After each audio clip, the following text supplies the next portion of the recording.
past perfect tense අතීතයේ සම්පූර්ණ වූ ක්‍රියා passive කර්ම කාරකය. මෙහිදී පළමුවෙන්ම අපි ඒකවචන වාක්‍ය පිළිබඳව සාකච්ඡා කරනවා. Object had been past participle verb මෙහිදී වාක්‍ය සකස් කිරීමට යොදනවා. The classroom, the picture, the report මෙම වාක්‍යවල කර්ම පද. එනිසා අපි එම කර්ම පද වලට පසු had been භාවිතා කරන්න ඕන. ඊළඟට ක්‍රියාපදය past participle කරලා තියන්න ඕනි. sweep කියන ක්‍රියාපදේ past participle swept, color colored, write written ලෙස අපි භාවිතා කරලා තියෙනවා. ඒ අනුව මේ ආකාරයට අපිට වාක්‍ය නිර්මාණය කරගන්න පුළුවන් කර්ම කාරකයින්. She had swept the classroom. ඇය පන්ති කාමරය අතුගාලා තිබුණා. The classroom had been swept by her. ඇය විසින් පන්ති කාමරය අතුගාලා තිබුණා. He had colored the picture. ඔහු පින්තූරය පාට කරලා තිබුණා. The picture had been colored by him. ඔහු විසින් පින්තූරය පාට කරලා තිබුණා. මෙවන් had written the report.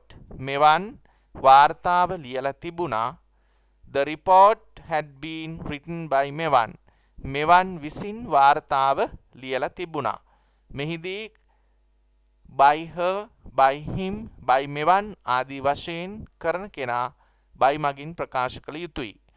අපිට කරන කෙනා නැතු වුණත් මෙම වාක්‍යයන් අපිට භාවිතා කරන්න පුළුවන්. The classroom had been swept. පන්ති කාමරය පිරිසිදු කරලා තිබුණා. The picture had been colored. පින්තූරය පාට කරලා තිබුණා. The report had been written. වාර්තාව ලියලා තිබුණා. ආදි වශයෙන් භාවිතා කරන්න පුළුවන්. ඒක වචන වාක්‍යවලදී අපිට අපි පෙර සාකච්ඡා කළේ කර්තෘකාරක වාක්‍ය මූලික කරගෙන කර්මකාරක වාක්‍ය නිර්මාණය කරපු ආකාරය. කර්තෘකාරක වාක්‍ය නොමැතිවත් අපිට කර්මකාරක වාක්‍ය සැබෑ භාවිතයේ ලෙස මේ ආකාරයට භාවිතා කරන්න පුළුවන්. The meeting had been cancelled. රැස්වීම අවලංගු කරලා තිබුණා. The letter had been posted. ලිපිය තැපැල් කරලා තිබුණා. The road had been carpeted. මාර්ගය කාපට් කරලා තිබුණා. Lunch had been taken. දිවාහාරය අරගෙන තිබුණා. The computer had been used. පරිගණකය භාවිතා කරලා තිබුණා. ආදී වශයෙන් භාවිතා කරන්න පුළුවන්. එහි ප්‍රශ්න නිර්මාණය කිරීමේදී had සහ hadn't ඉදිරියටගෙන ප්‍රශ්න නිර්මාණය කරන්න පුළුවන්. අනිකුත් කොටස් මෙහිදී වෙනස් වෙන්නේ නැහැ.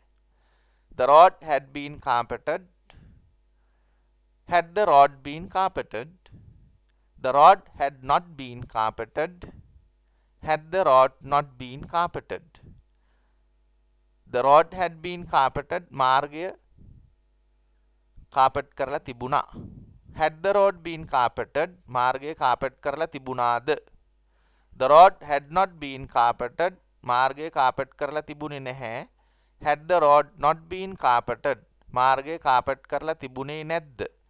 The road hadn't been carpeted. මාර්ගය කාපට් කරලා තිබුණේ නැහැ. Hadn't the road been carpeted? මාර්ගය කාපට් කරලා තිබුණේ නැද්ද? ආදි වශයෙන් මේ ආකාරයෙන් ප්‍රශ්න සහ නැත යන අර්ථය නිර්මාණය කරගන්න පුළුවන්.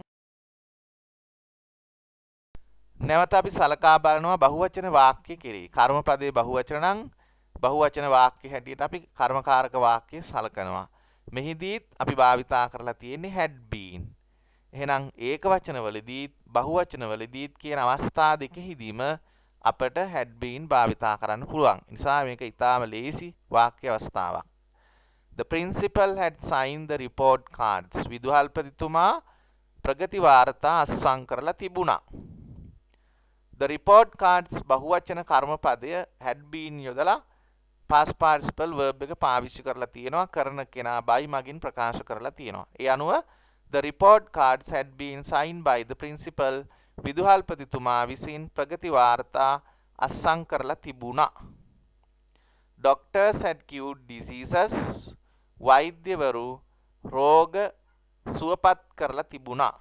මෙහිදී diseases රෝග තමයි කර්මකාරක වාක්‍යෙහි කර්මපදය. Diseases had been cured by doctors. අසනීපයන් වෛද්‍යවරු විසින් සුවපත් කරලා තිබුණා. Mother had loved the children. අම්මා ළමයින්ට ආදරය කරලා තිබුණා. The children had been loved by mother. අම්මා විසින් ළමයින්ට ආදරය කරලා තිබුණා. මෙහිදී the children කර්මපදයේ ලෙස භාවිතා කරලා තියෙනවා බහුවචන. මෙහිදී බහුවචන වල යෙදෙන කර්මපද බහුවචන කර්මපද යෙදෙන අවස්ථාවේදීත් අපි had been භාවිතා කළා. ඒ වගේම කර්තෘකාරක වාක්‍යවල උදව් නැතිව තනිව උවද කර්මකාරක වාක්‍ය බහුවචනෙවත් භාවිතා කරන්න පුළුවන්. The studies of the students had been affected. ළමයි සිසුන්ගේ අධ්‍යයන කටයුතු වලට බලපෑම් වෙලා තිබුණා. The reports had been sent. වාර්තා යවලා තිබුණා. Many diseases had been cured. ගොඩක් රෝග සුවපත් කරලා තිබුණා. The invitations had been posted. ආරාධනා තැපැල් කරලා තිබුණා. People had been advised. මිනිසුන්ට උපදෙස් දීලා තිබුණා. මෙහිදී the studies of the students, the reports, many diseases, the invitations, people. මෙම පද කර්මපද වන බැවින් අපි had been යොදලා past participle ක්‍රියාපද යොදලා තියෙනවා. මෙහිදීත් ප්‍රශ්න නිර්මාණය කිරීමේදී had භාවිතා කරනවා. එනම් ඒකවචන සහ බහුවචන කිසිම ભેදයක් මෙහිදී නැහැ. The reports had been sent. වාර්තා යවලා තිබුණා. Had the reports been sent? වාර්තා යවලා තිබුණාද? The reports had not been sent. වාර්තා යවලා තිබුණේ නැහැ. Had the reports not been sent? වාර්තා යවලා තිබුණේ නැද්ද? The reports hadn't been sent. වාර්තා යවලා තිබුණේ නැහැ. Hadn't the reports been sent? වාර්තා යවලා තිබුණේ නැද්ද?